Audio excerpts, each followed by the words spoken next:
భీకర యుద్ధం జరుగుతోంది. హార్ముజ్ సమీపంలో అపాచీ హెలికాప్టర్ కూలిపోయిన ఘటన రణరంగానికి దారితీసింది. ఇరాన్పై అమెరికా ప్రతీకార దాడులకు దిగింది. దీనికి ఇరాన్ కూడా గట్టిగానే ప్రతిస్పందిస్తోంది. గల్ఫ్ ప్రాంతాల్లోని అమెరికా స్థావరాల లక్ష్యంగా భీకర దాడులు చేస్తుంది. అమెరికా దాడులను దురాక్రమణ చర్యగా ఐఆర్జీసీ అభివర్ణించింది. బహ్రెయిన్లోని అమెరికా నావిక ఫ్లీట్తో పాటు జోర్డాన్లోని ఆ దేశానికి చెందిన ఆల్ అజ్రక్ వైమానిక స్థావరం లక్ష్యంగా ఇరాన్ దాడులకు తెగబడింది. Kuwait, Bahrain, United Arab Emirates సహా ఉత్తర ఇరాక్లలో పలు పేలుడు శబ్దాలు వినిపించాయి. తమ భూభాగంపై దాడులు ఇలానే కొనసాగితే తీవ్ర ప్రతిస్పందన ఉంటుందని ఇరాన్ తనదైన స్టైల్లో వార్నింగ్ ఇచ్చేసింది. దక్షిణ ఇరాన్లోని జాస్క్, సిరిక్, కేష్మ్ సహా పలు ప్రాంతాలపై అమెరికా దళాలు దాడులు చేసేశాయి. ట్రంప్ ఆదేశాలతో ఇరాన్పై ఆత్మరక్షణ దాడులు చేస్తున్నామని యుఎస్ సెంట్రల్ కమాండ్ ప్రకటించింది. ఈ దాడులను ట్రంప్ సమర్థించుకున్నారు కూడా. ఇరాన్కు గట్టి సందేశం ఇచ్చేందుకు ఈ చర్యలు చేపట్టామని తెలిపారు అమెరికా అధ్యక్షుడు డొనాల్డ్ ట్రంప్. బుషైర్ ప్రావిన్స్పై అమెరికా MQ-9 రిఫర్ డ్రోన్ కూల్చివేసినట్లు ఐఆర్జీసీ ప్రకటించింది. దీనికి సంబంధించిన వీడియోను కూడా విడుదల చేసింది. ఈ ప్రకటనను అమెరికా ఇంకా ధృవీకరించలేదు. దాడుల నేపథ్యంలో ఇరాన్ విదేశాంగ మంత్రి అబ్బాస్ అరాక్చీ అమెరికాకు గట్టి హెచ్చరికలు చేశారు. యుఎస్ తమ సహనాన్ని పరీక్షిస్తోందన్నారు. దాడులు, బెదిరింపులకు తమ సాయుధ దళాలు ఖచ్చితంగా స్పందిస్తాయన్నారు. వెంటనే ఈ ప్రాంతాన్ని వీడాలని యుఎస్ బలగాలను హెచ్చరించారు. అయితే అమెరికా దాడులకు ప్రతీకారంగా ఇరాన్ క్షిపణులను ప్రయోగిస్తోంది. బహ్రెయిన్లోని అమెరికా నౌకాదళానికి చెందిన 5th ఫ్లీట్ ప్రధాన కార్యాలయాన్ని లక్ష్యంగా చేసుకుని ఇరాన్ డ్రోన్లు, మిసైళ్లతో దాడి చేసింది. గల్ఫ్ ప్రాంతంలోని అమెరికా వైమానిక కార్యకలాపాలకు అత్యంత కీలకమైన అలీ అల్ సలేం ఎయిర్బేస్పై ఇరాన్ దాడులకు తెగబడింది. అలాగే జోర్డాన్లోని అజ్రాక్ వద్ద ఉన్న మువఫక్ సాల్తీ ఎయిర్బేస్తో పాటు అమెరికా కమాండ్ సెంటర్ను లక్ష్యంగా చేసుకుని క్షిపణులను ప్రయోగించింది. అప్రమత్తమైన జోర్డాన్ సైన్యం ఇరాన్ క్షిపణులను అడ్డుకుని కూల్చివేయగలిగింది. అమెరికా, ఇరాన్ మధ్య పరిస్థితులు ఇప్పట్లో చక్కబడేనా? కాల్పుల విరమణ ఒప్పందం లేనట్లేనా? దాడులు, ప్రతిదాడులతో అమెరికా, ఇరాన్ ఏం సందేశం ఇస్తున్నాయి? వార్ నేపథ్యంలో హార్ముజ్ జలసంధి ఇప్పట్లో తెరుచుకునే అవకాశం లేదన్న సందేహాలు ప్రపంచమంతా వెంటాడుతున్నాయి. ఇదే అంశానికి సంబంధించి మనతో మాట్లాడేందుకు మన్నెం కోటేశ్వరరావు గారు, ప్రముఖ రాజకీయ విశ్లేషకులు, అదేవిధంగా నర్రా విజయ్ గారు, సీనియర్ జర్నలిస్ట్ జూమ్లో సిద్ధంగా ఉన్నారు. మరి కాసేపట్లో వివి రావు గారు, రిటైర్డ్ ఆర్మీ కల్నల్, జూమ్లో జాయిన్ అవుతారు. మన్నెం కోటేశ్వరరావు గారికి, విజయ్ గారికి నమస్కారం అండి. నమస్తే కోటేశ్వరరావు గారు, ఇప్పటికే 37 సార్లు శాంతి చర్చలకి సంబంధించి ట్రంప్ ప్రకటనలు చేశాడు. కానీ ఎక్కడా కూడా ఆ శాంతి చర్చలు జరగట్లేదు. ఓవైపు దాడులు రోజు రోజుకు తీవ్రతరం అవుతున్నాయి. ట్రంప్ చెబుతున్న శాంతి మంత్రం నోటి మాటకే కానీ ఎక్కడా కూడా దానికి సంబంధించి సంకేతాలు కనిపించట్లేదు. ఆ శాంతి కనిపిస్తుందన్న ఆశలు కూడా ప్రస్తుతానికి లేవు, దాడులు పెరుగుతున్నాయి కాబట్టి. ఎలా చూస్తున్నారు? ఒక్కసారి కాదు, 2 సార్లు కాదు, అగ్రరాజ్యం అని చెప్పుకున్న అమెరికా అధ్యక్షుడు 37 సార్లు శాంతి చర్చలు జరుగుతున్నాయని చెప్పడాన్ని ఎలా చూడాలి? మీరు చెప్పినటువంటి సంఖ్యను బట్టి అగ్రరాజ్యం ఆడుతున్నటువంటి నాటకం ఏమిటనేటువంటిది ప్రపంచానికి బాగా అర్థమవుతా ఉంది. ఎన్ని శాంతి సందేశాలు లేదా ఎన్ని ప్రకటనలు వెల్లించినప్పటికీ ఏదో ఒక రూపంలో లెబనాన్ మీద ఇజ్రాయెల్ దాడులు కావచ్చు, లేకపోతే ఆత్మరక్షణ పేరుతోటి ఇరాన్ పై అమెరికా దాడులు కావచ్చు, ఇవన్నీ కూడా చూస్తూ ఉంటే ఇప్పుడున్నటువంటి పరిస్థితిని చక్కదిద్ది సర్దుబాటు చేసుకొని శాంతి ఒప్పందాన్ని కుదుర్చుకునేందుకు అమెరికా, ఇజ్రాయెల్ సిద్ధంగా లేవు అన్నది ఇప్పటికే రుజువైనటువంటి వాస్తవం. అయితే ఎందుకు నెతన్యాహు, డొనాల్డ్ ట్రంప్ ఈ విధమైనటువంటి చర్యలకు పాల్పడుతున్నారు, యావత్ ప్రపంచాన్ని ఎందుకు ఇబ్బంది పెడుతున్నారు అనేటువంటి ప్రశ్న ఇవాళ ప్రతి ఒక్కరూ ఆలోచించాలి. నా అభిప్రాయం ప్రకారం అక్టోబర్ నెలలో ఇజ్రాయెల్ పార్లమెంట్ ఎన్నికలు జరగబోతున్నాయి. నవంబర్ నెలలో అమెరికాలో పార్లమెంట్ మధ్యంతర ఎన్నికలు జరగబోతున్నాయి. తాజా సర్వేల ప్రకారం డొనాల్డ్ ట్రంప్ పలుకుబడి బాగా క్షీణించింది. ఈ నేపథ్యంలో ఆ ఎన్నికల్లో ఎలాగైనా గెలవాలి అనేటువంటి దానికోసం ఈ ఇద్దరు నాయకులు కూడా తాపత్రయపడుతున్నారు. దానికి గాను ఇరాన్ని అదిరించి, బెదిరించి ఏదో విధంగా లొంగ తీసుకొని మేమే విజయం సాధించాము అని ఓటర్ల ముందు చెప్పుకునేందుకు చేస్తున్నటువంటి సాముగర్డీలు అనేది నా అభిప్రాయం. ఈ ప్రయత్నాల్లో వాళ్ళిద్దరు కూడా విజయం సాధించేటువంటి అవకాశం లేదు. ఇరాన్ కీలకమైనటువంటి పట్టు సాధించి రెండింటిని కూడా దెబ్బకు దెబ్బ అన్న రీతిలో అది ప్రతిఘటన సాగిస్తున్నది అనేది తాజా పరిస్థితి గురించి మనం చెప్పుకోవచ్చు. యా, నర్రా విజయ్ గారు, చూస్తున్నాం అపాచీ లాంటి హెలికాప్టర్లు కూలిపోవటం, డ్రోన్లను కూడా ఇరాన్ తుత్తునీలు చేయటం. మొదటి నుంచి కూడా ఇరాన్ని ఇటు ఇజ్రాయిల్ కానీ అటు అమెరికా కానీ ఆయుధ సంపత్తి విషయంలో తక్కువ అంచనా వేశాయి. సో అంతకుముందు అమెరికాకు సంబంధించిన చాలా విమానాలు, యుద్ధ విమానాలు నేల కూలిపోయాయి. నిన్న అపాచీ హెలికాప్టర్కి సంబంధించి కూడా కూల్చేశారు. అంటే ఇరాన్ ఇంకా బలంగానే ఉంది, డ్రోన్లతో దాడులు చేయగలుగుతుంది, తన సత్తాను అంటే యుద్ధాన్ని ఎదుర్కొనే పరిస్థితిలో నేనున్నానని ఇరాన్ చెప్పకనే చెప్తుందా? ఇటువంటి దాడులు చేయడం ద్వారా ఎటువంటి సందేశాన్ని ఇస్తుంది అనుకోవచ్చు? ఇక అంతే ఉంటది కదా. ఇరాన్ ఏంటంటే పూర్తి స్థాయిలో నిర్వీర్యం కాలేదు. పూర్తి స్థాయిలో నిర్వీర్యం అయ్యేంత వరకు వాళ్ళు తెగించి ఫైట్ చేస్తున్నట్టు కనిపిస్తుంది ఇరాన్ కి సంబంధించి. ఆ నాయకత్వం, అక్కడ నాయకత్వంలో విభేదాలు ఉన్నప్పటికీ ఇక ప్రస్తుతాని వరకు మిలిటరీ వరకు ఉన్నటువంటి వాళ్ళు ఇక దాన్ని కౌంటర్ ఇచ్చుకుంటూ వెళ్తున్నటువంటిది. రియల్ గా చూస్తే ఏంటి, వాస్తవానికి ఈ రెండు దేశాలు ఇజ్రాయెల్ అమెరికా చేసిన దాడుల వల్ల ఆర్థికంగా కావచ్చు, ఇంకో రకంగా కావచ్చు, ఇరాన్ దాదాపు చాలా ఇబ్బందులు పడింది, చాలా దెబ్బతిన్నది. ప్రజలు కూడా చాలా ఇబ్బందులు పడుతున్నారు అక్కడ. అలాంటి పరిస్థితి అయితే చాలా తీవ్రంగా ఉన్నది. కానీ తన పట్టు దేశం మీద పట్టు కోసం ఆ నాయకత్వం, అక్కడున్న నాయకత్వం ఉన్న వనరులన్నీ ఉపయోగించి అక్కడ ప్రజలు ఇబ్బందులు పడుతున్నా కానీ యుద్ధంలో పోరాడాలనే ఒక దాంతో యుద్ధం వైపే మొగ్గు చూపుతూ ఉన్నటువంటి పరిస్థితి కనిపిస్తుంది. అప్పుడప్పుడు ఈ దాడులు ఇజ్రాయెల్, వాస్తవానికి ఇప్పుడు ఇజ్రాయెల్ని బ్రేక్ చేయాలని ఆగాలని ట్రంప్ చెప్తున్నా ఇజ్రాయెల్ వినలేనటువంటి పరిస్థితి కనిపిస్తుంది. ఒక హెచ్చరిక లాంటి కూడా చెప్పింది ట్రంప్, మీరు కొంతకాలం ఎలక్షన్స్, మీరు అన్నట్టు ఇంతకుముందు అన్నట్టు ఎలక్షన్సే కావచ్చు, ఇంకేదైనా మేము అప్పరాన్ని సాధించినామని చెప్పుకోవటానికి దాంట్లో కూడా ఇజ్రాయెల్ పూర్తిగా సహకరిస్తలేదు ఇక్కడ ఉన్నటువంటి విషయంలో. వాళ్ళ రెండు అమెరికా అండ్ ఇజ్రాయెల్ దేశాల మధ్య కూడా పొరపచ్చాలు కనిపిస్తున్నాయి. ఒకరు చెప్తే ఒకరు వినలేనటువంటి సిచ్యువేషన్లోకి పోతుంది. ఇప్పుడు కాకపోతే ఇంకెప్పుడు ఇరాన్ని లొంగ తీసుకోలేమనే ధోరణితోటే ఇజ్రాయెల్ వ్యవహరిస్తుంది. ఇప్పుడు అంతే లొంగ తీసుకోవాల్సినటువంటి అవసరం లేకపోతే పశ్చిమాసియా మొత్తం మన కంట్రోల్లో రాదు భవిష్యత్తులో అనేది ఒక ఇజ్రాయెల్కు ఉన్నటువంటి ఒక అభిప్రాయము, వాళ్ళ వ్యూహం కావచ్చు, రాజకీయ వ్యూహం అయి ఉండొచ్చు. అందుకని ఇరాన్కు ఉన్నటువంటిది ఏంది, ఇరాన్కు ఉన్నటువంటి హార్మోజ్ జలసంధికి సంబంధించినటువంటి దాంట్లో మాత్రం వాళ్ళు కీలకమైనటువంటి దగ్గర ఆ పట్టు బిగించి ఉన్నారు. అందులోకి పూర్తి స్థాయిలో అమెరికాని ఎంటర్ కానిస్తలు, మిగతా చోట అంత దెబ్బతిన్నప్పటికీ కూడా ప్రపంచ రవాణాకు సంబంధించినటువంటి దాంట్లో వాళ్ళు ఒక కీలక ఆయుపట్టులాగా పట్టుకొని ఇంకా యుద్ధాన్ని కొనసాగించే విధంగానే వ్యవహరిస్తున్నట్టు కనిపిస్తుంది. వాస్తవానికి ఇది ప్రపంచవ్యాప్తంగా ఎట్లుందని ప్రధానంగా ఇక్కడ అమెరికా వాళ్ళ డాలర్ ఆధిపత్యం పోకుండా కాపాడుకోవటానికి, ఎన్నికల్లో తాను గెలవడానికి, మళ్ళీ కానీ గెలుస్తాడా లేదా అనేది ప్రజలు వ్యతిరేకత వచ్చినటువంటి మాట వాస్తవం. మధ్యంతర ఎన్నికల్లో అయితే వ్యతిరేకత ఉన్నది. ఇవన్నీ పరిస్థితులు కనిపిస్తున్నాయి. ఇరాన్ మాత్రం తెగిస్తుంది. కానీ ఆ తెగింపు ఎందుకు, మరి అక్కడ ఉన్నటువంటి జనాలను ఇబ్బంది పెట్టే అటువంటి రీతిలో అయితే కొట్లాడినట్టు ప్రపంచం ముందైతే నిలబడుతుంది. మరి అది ఎంతకాలం నిలబడుతుందో చూడాల్సినటువంటి అవసరం ఉంది.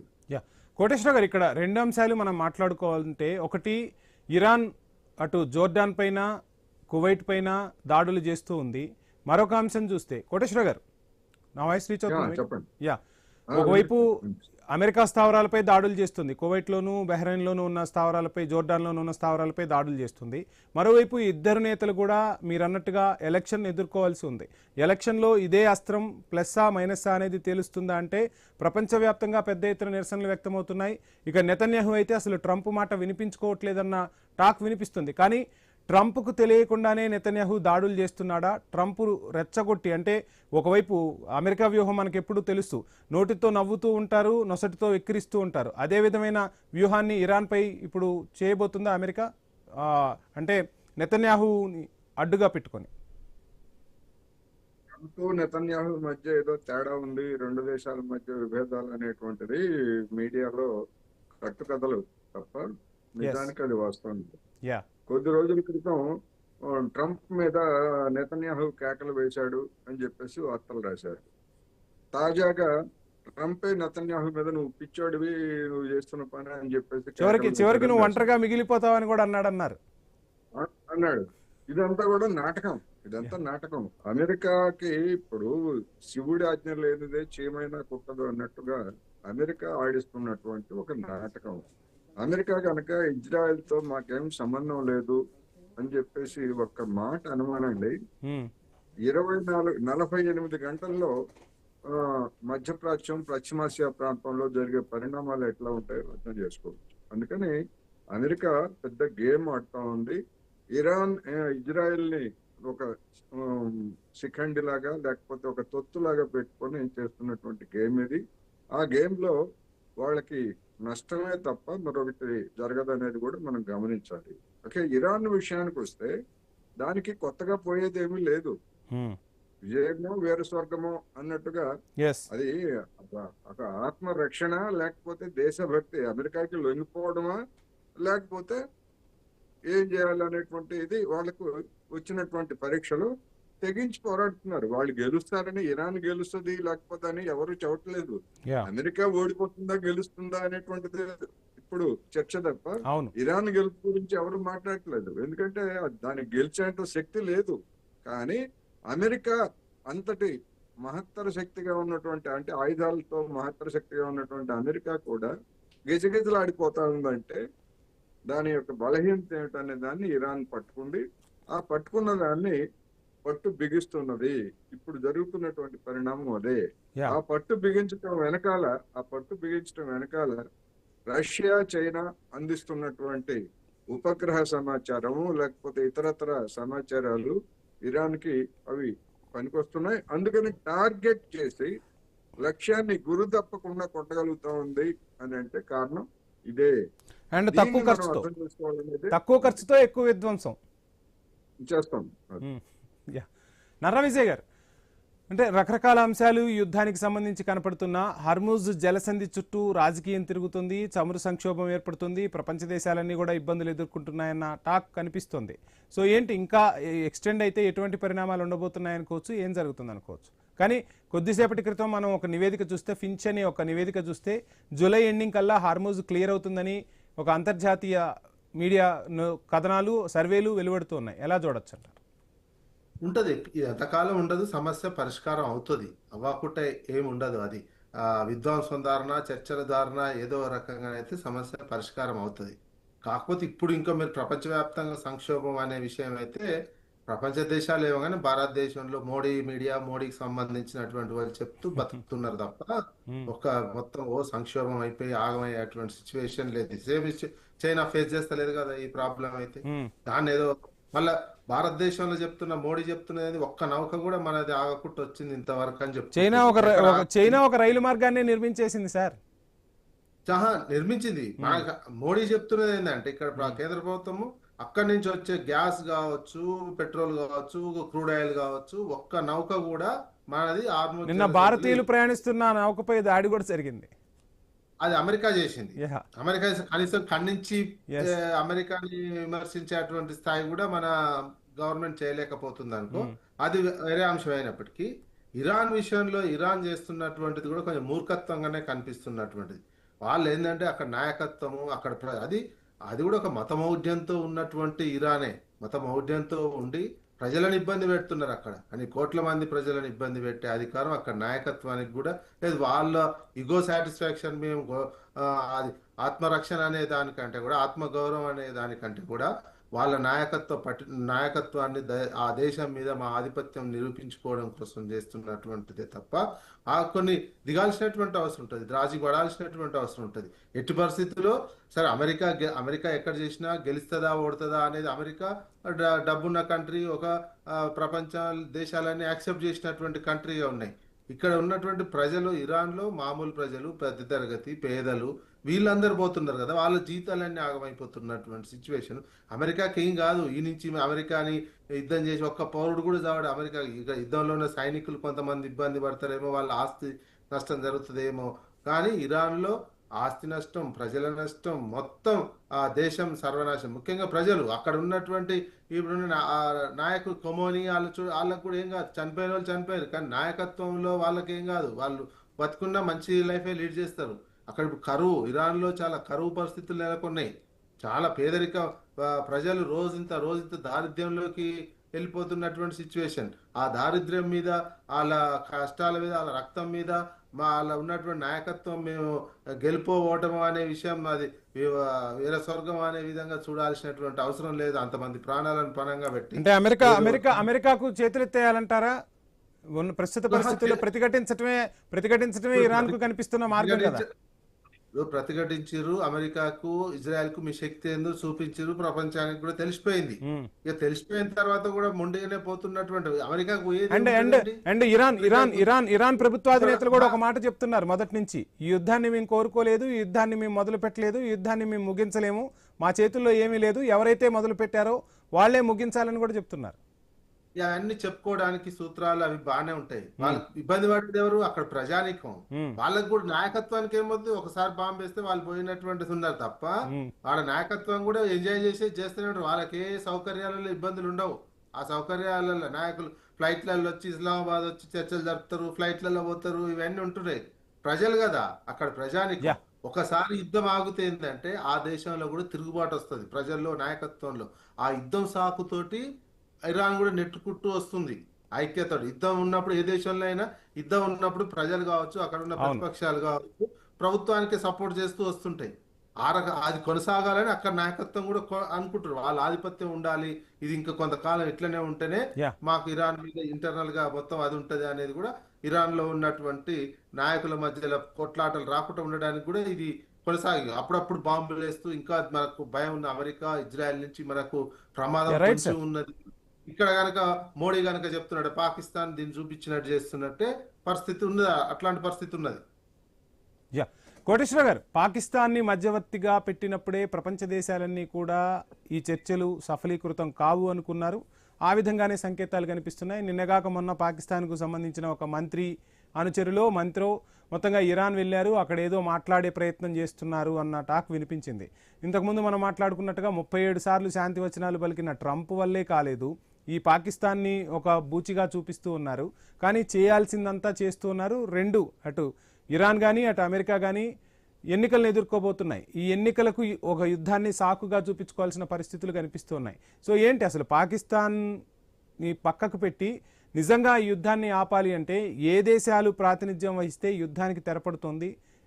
కనీసం కాల్పుల విరమణ సీరియస్గా పాటించే పరిస్థితులు ఉంటాయంటారు. పాకిస్తాన్ అనేది పోస్ట్ మ్యాన్ డ్యూటీ చేస్తా ఉంది తప్ప అది యుద్ధాన్ని లేకపోతే ఇరాన్ అమెరికా విధానాలను అది ప్రభావితం చేయలేదు. ఎందుకంటే దానికి అంత శక్తి లేదు, దాని పాత్ర అది కూడా కాదు. అసలు మొదట ఇరాన్ పాకిస్తాన్ ని అంగీకరించలేదు. కానీ చైనా జోక్యం చేసుకుని అది అమెరికా పాకిస్తాన్ ని ఒక విధంగా చెప్పాలంటే అమెరికా రంగంలోకి దించింది. దానికి ఏదో ఒకటి కావాలి మధ్యవర్తిత్వం అని. మీరు కూడా మాట్లాడితే పోయేదేముందని చెప్పేసి చైనా వాళ్ళు ఇరాన్ కి సలహా చెప్పి చర్చలకు అంగీకరింపజేశారు. తర్వాత జరిగింది ఏమిటి? 37 సార్లు అదే కదా కథ పునరావృతం. అందుకని పాకిస్తాన్ అనేటువంటిది అది పోస్ట్ మ్యాన్ డ్యూటీ చేస్తాను తప్ప దానికి ఏం పాత్ర లేదు. చేయాల్సిందంతా కూడా ఎవరు చేయాలంటే ఇరాన్ వాళ్ళు చెప్తున్నట్టుగా ప్రారంభించింది వాళ్లే, ముగించాల్సింది కూడా వాళ్లే.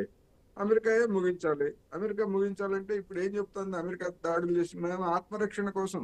వాడెవడండి గల్ఫ్ హార్మూజ్ జలసంధిలోకి వెళ్ళి అక్కడ ఇరాన్ మీద దాడి చేస్తూ మేము ఆత్మరక్షణ కోసం, ఎవడన్నా అమెరికా మీద దాడి చేస్తే ఆత్మరక్షణ కోసం దాడి చేసామంటే అర్థం ఉంది. వాడి ఇంటి ముందుకెళ్ళి వాడి మీద దాడి చేస్తూ మా ఆత్మరక్షణకు ఏదో సినిమా ఉంది కదా మన జూనియర్ ఎన్టీఆర్ సినిమా, నాకు భయం వేస్తుందని కొడుతున్నాను అంటాడు వాడు. వాడికి భయం వేస్తే ఎత్తుకోవాలని కొడతాడా?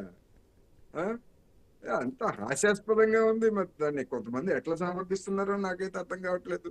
ఇరాన్ లొంగిపోమని చెప్పండి, మాకు ఆత్మగౌరవం లేదు, మేము అమెరికాకి లొంగిపోతామని చెప్పండి. అలా అనుకున్నట్లయితే మరి మన మహత్తర తెలంగాణ సాయుధ పోరాటం సందర్భంలో మరి వాడు నిజాం అనేక మందిని చంపేశాడు. మరి కమ్యూనిస్టులు అప్పుడు ఏం చేశారు? వాడు జనం చంపేస్తున్నారని చెప్పేసి ఆయుధాలు వదిలిపెట్టి లొంగిపోలేదు కదా. అందుకని ప్రతిఘటన అనేటువంటిది మానవ నైజం. అది ఒక అక్రమాన్ని వ్యతిరేకించేటువంటి క్రమంలో దాన్ని మనం ఆ విధంగా చూడాలి తప్ప వాడు బలవంతుడు చేస్తాడు చంపేనివ్వండి. చంపేస్తే ఏమవుతుంది? చంపేసి ఏం చేసుకుంటాడు? ఈ వియత్నాంలో చంపేశాడా? ఆఫ్ఘనిస్తాన్ లో చంపేశాడా? పారిపోయాడు అమెరికా వాడు. రేపు ఇరాన్ లో కూడా వాడు కనుక కాల్బలాన్ని కనుక భూమిలో కనుక దించితే, ఇరాన్ భూభాగంలో ప్రవేశిస్తే వాడికి అదే గతి పడుతుంది. అందుకని ప్రతిఘటన అనేటువంటి దాన్ని మనం స్ఫూర్తిగా చూడాలి తప్ప, జనం చచ్చిపోతున్నారు, జనం ఇతర సందర్భాల్లో కూడా చచ్చిపోతున్నారు జనం, మనం అది కాదు కదా సమస్య. అందుకని ఖచ్చితంగా ఇరాన్ చేస్తున్నటువంటి ప్రతిఘటనని యావత్ ప్రపంచం అప్రిషియేట్ చేయాలి. ఆ ప్రతిఘటన సమయంలో ప్రాణాలు పోతాయి. స్వాతంత్రోద్యమంలో ప్రాణాలు పోలేదా? ఎంతమంది ప్రాణాలు పోలేదు? సో ముందు దేశం అనేది ఉంటే ఆ తర్వాత పరిస్థితులు చక్కదిద్దుకోవచ్చు అంటారు. బ్రిటిష్ వాడికి లొంగిపోవాలా? ప్రాణాలు ఇస్తున్నాడని చెప్పేసి బ్రిటిష్ వాడికి లొంగిపోవాలా? ఈ మనస్తత్వం నాకైతే అర్థం కావట్లేదు. మరి ఎందుకని ఇట్లా కొంతమంది మాట్లాడుతున్నారు? అండ్ ఫైనల్ గా హర్ముజ్ కి సంబంధించి ఇంకా ఆ ప్రతిబంధకం కొనసాగుతూనే ఉంది. కానీ కొన్ని తాజా నివేదికల ప్రకారం జూలైకి ఈ హర్ముజ్ ది ఏదైతే హార్డిల్స్ ఉన్నాయో అవన్నీ క్లియర్ అవుతాయని చెప్తున్నారు. ఆ పరిస్థితులు ఉన్నాయంటారా సార్? ఇట్లాంటి గడువులు చాలా చెప్పారు గతంలో కూడా. ఒక హార్ముజ్ జలసంధే కాదు, రాబోయేటువంటి రోజుల్లో మధ్యధరా సముద్రాన్ని అరేబియా సముద్రాన్ని కలిపేటువంటి సూయజ్ కాలువ, ఎర్ర సముద్రం, బాబ్ అల్ మండాడ్ ఉంది కదా, అవును, దాని జలసంధి ఏడెన్ గల్ఫ్ అంటున్నారు. దాన్ని కూడా దిగ్బంధించడానికి ఇరాన్ ప్లాన్ చేస్తా ఉంది. ఆల్రెడీ ప్రకటించింది హార్ముజ్ జలసంధి, ఈడెన్ గల్ఫ్ కూడా ఇవి సెక్యూరిటీ జోన్స్ అని చెప్పింది. సెక్యూరిటీ జోన్స్ అంటే అర్థం ఏంటి?